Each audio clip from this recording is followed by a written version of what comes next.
నూలులో శతాబ్దాల గౌరవం, పట్టు పరంపరకు ప్రతీక, సంప్రదాయానికి శాశ్వత చిరునామా సఖీ.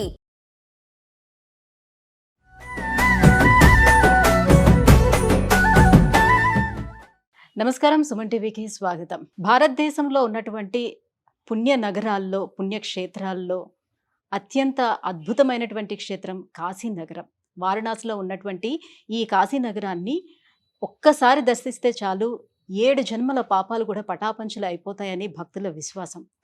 కాశీనగరంలో ఉన్నటువంటి కాశీ విశ్వనాథుడి దర్శనం కోసం ఎంతో మంది వేచి చూస్తూ ఉంటారు. కాశీ క్షేత్ర విశేషాలు కూడా తెలుసుకోవాలని చూస్తూ ఉంటారు. అలాగే ఈ కాశీ క్షేత్ర విశేషాలతో పాటుగా మనకు తెలియని ఎన్నో విశేషాలతో పాటుగా ఎన్నో ఉన్నటువంటి ధర్మ సందేహాలు కూడా కాశీకి సంబంధించి ఇవాళ మనకి నివృత్తి చేసేందుకు మనతో పాటు ఉన్నారు ప్రముఖ ఆధ్యాత్మికవేత్త, అలాగే ప్రముఖ జ్యోతిష్య శాస్త్ర పండితులు డాక్టర్ గుండెపూడి శివసుధీర శర్మ గారు. గురుగారు నమస్కారం. శ్రీమాత్రే నమః. శ్రీ గురుభ్యో నమః. గురుగారు, కాశీకి వెళితే మొదట కాలభైరవుని దర్శనం చేసుకోవాలి అని అంటారు. కాలభైరవ ఆలయానికి ఉన్నటువంటి ప్రాధాన్యత ఏంటి అక్కడ? మనకి కాలానికి అధిపతి కాలభైరవుడు. నిజంగా ఒక మాట చెప్పాలి అంటే, కాశీలో ఉన్న కాలభైరవుడి గురించి చెప్పుకునేటప్పుడు ఇంకొక మాట ముందు, ఉజ్జయిని మహంకాళేశ్వర్, మీరు ఒక కాలానికి మూలం అనేటువంటి ఒక ప్రదేశం తీసుకుంటే మనం మహంకాళేశ్వర చెప్పుకుంటాం. అట్లాగే అక్కడ ఉండేటువంటి మహంకాళేశ్వర దేవాలయం ఉజ్జయిని ఎంత ప్రధానమో దాంట్లో కాలభైరవుడి దేవాలయం కూడా అంతే ప్రధానం. అలాగే అంటే దేనికోసం అంటే, కాలభైరవుడి గాయత్రి తీసుకుంటే కాలరూపాయ విద్మహే కాలాతీతాయ ధీమహి తన్నో కాలభైరవ ప్రచోదయాత్. కాలం మొత్తానికి అధిపతి ఆయనే. కాలానికి అతీతంగా ఉండేటువంటి కష్టాలను నివారణ చేసేటువంటి వాడు కాలభైరవుడే. భైరవం అంటే ఏంటి? ఒక అరుపు. భై శబ్దం అంటే గట్టిగా అరిచేటువంటి వాళ్ళని మనం భైరవం అంటాం. రవము అంటే శబ్దము అని, భై అంటే ఒక రకమైనటువంటి ఒక సౌండ్.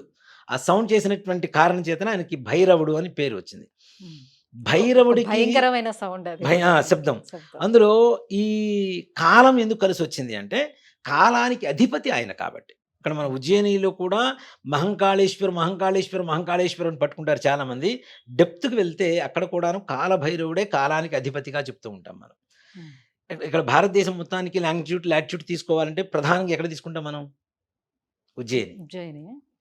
ఉజ్జయిని. మీరు సిస్టమ్స్ ఎక్కడ చూసుకున్నా ఫస్ట్ ఉజ్జయిని లాటిట్యూడే కనబడుతుంది మనకి. దాని తర్వాత నుంచి మనం వేరే పేర్లు టైప్ చేసుకుంటే ఆ ఊరికి దగ్గర లాటిట్యూడ్ వస్తూ ఉంటుంది. మనం హైదరాబాద్లో ఉన్న ప్రపంచంలో ఎక్కడున్నా సరే ఫస్ట్ ఉజ్జయిని ఇదిగా ఉంటుంది.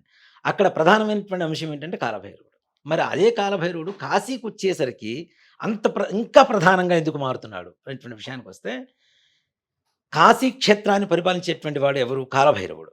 మనకి కాలభైరవుణ్ణి పూజ చేస్తే ఇప్పుడు చాలామంది కాలభైరవుడు అంటే ఆ తర్వాత జనాలందరికీ నానుడిలోకి వస్తున్నారు. కానీ అంటే కాశీకి వెళ్ళి వచ్చిన ప్రతి ఒక్కరికి కాలభైరవుడు తెలుసు, పరిచయం ఉంటుంది. కానీ విడిగా కాలభైరవుడు అంటే అంత పెద్దగా నానుడి లేదు అంతమంది జనాలకి. ఇప్పుడు మనం కొత్తగా ప్రత్యంగిర, వారాహి ఇట్లాంటి పేర్లు వింటున్నాం చూడండి. ఇవి కూడాను కాలభైరవుడు పురాతనం సనాతనమైనటువంటి దైవమైన పెద్దగా పేరు జనాలకి తెలియనటువంటిది. కేవలం కాశీకి వెళ్ళి వస్తే మాత్రమే కాలభైరవుడు పూజ చేయాలి. అంతమించి వేరే విషయంలో కాలభైరవుడికి ఎక్కడ కూడాను యాక్సెప్టెన్సీ లేదు, లోపలికి ఎంట్రీ లేదు. కానీ ప్రతి ఇళ్లలో మాత్రం ఆయన పెంచుకుంటూనే ఉంటారు ఆ రూపంలో తప్పనిసరిగా. కానీ ఇక్కడ కాశీ క్షేత్రంలో కాలభైరవుడికి ఉండేటువంటి ప్రధాన అంశం ఏంటంటే, ఫస్ట్ హోమ్ గార్డ్. గార్డు ఉన్నాడు మన ఇంటి బయట. విశ్వనాథుణ్ణి దర్శనం చేసుకోవాలన్నా, విశాలాక్షిని దర్శనం చేసుకోవాలన్నా, అన్నపూర్ణని దర్శనం చేసుకోవాలన్నా, వారాహిమ్మవారిని దర్శనం చేసుకోవాలన్నా, ఇందాక మనం అనుకున్నట్టుగా 36 గణపతులు దర్శనం చేసుకోవాలన్నా, మొట్టమొదటిగా గేట్ పాస్ ఎవరి దగ్గర తీసుకోవాలి అంటే కాలభైరవుడి దగ్గర తీసుకోవాలి. క్షేత్రపాలకుడు. ఆయన అనుమతి లేకుండా కాశీ విశ్వనాథుడు దర్శనం చేసుకోకూడదు అనేటువంటిది ఒక ఇది. మనకి కొన్ని క్షేత్రాలలో క్షేత్రపాలకుడు ఉంటారు. చాలా చోట్ల ఆంజనేయ స్వామి వారిని క్షేత్రపాలకుడిగా చూస్తూ ఉంటాం. అలాగే మనకి ముఖ్యంగా దీని ఉంటారు తిరుపతిలో చూడండి, వరాహస్వామి వారి దర్శనం చేసుకున్న తర్వాతనే విష్ణుమూర్తిని దర్శనం చేసుకుంటాం, వెంకటేశ్వర స్వామి వారి. అలాగే విశ్వనాథుడిని దర్శనం చేసుకోవాలన్నా, కాశీలో మన నడక ముందుకు సాగాలన్నా, మన కాలం ముందుకు సాగాలన్నా, మన కాలం మనకు అనుకూలంగా ఉండాలన్నా, కాలానుగుణ్యంగా ఉండాలన్నా తప్పనిసరిగా కాలభైరవుడి అనుగ్రహం కావాలి, ఆయన దర్శనం చేసుకోవాలి.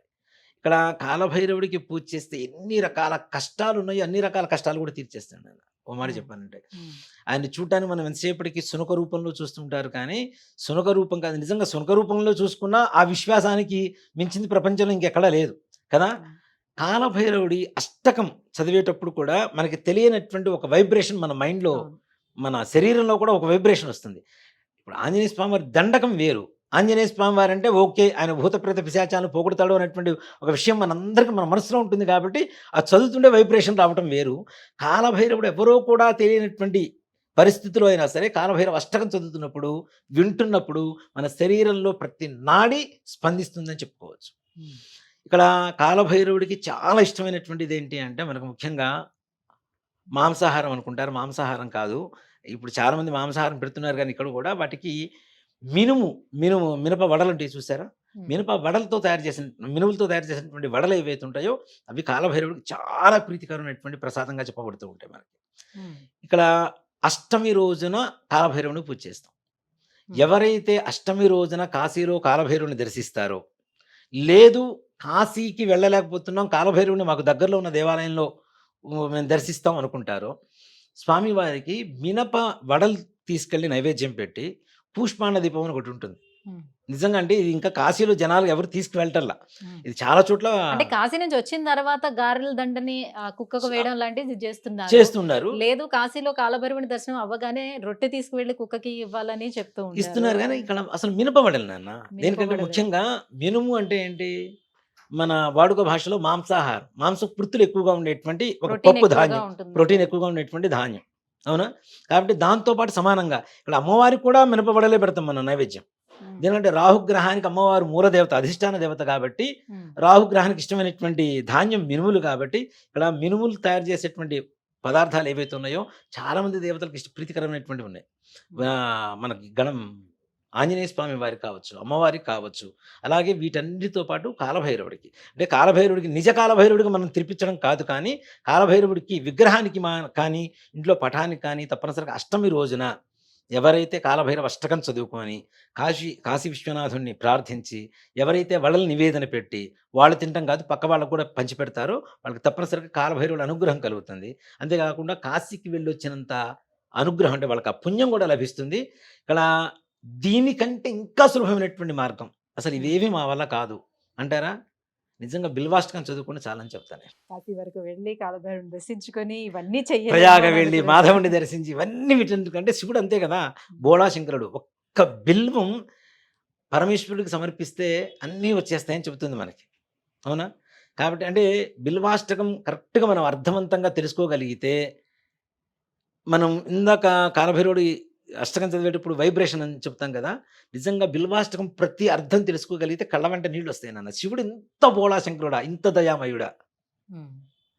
అంతేకాకుండా కాలభైరవ స్వరూపం కూడా పరమేశ్వర స్వరూపమే.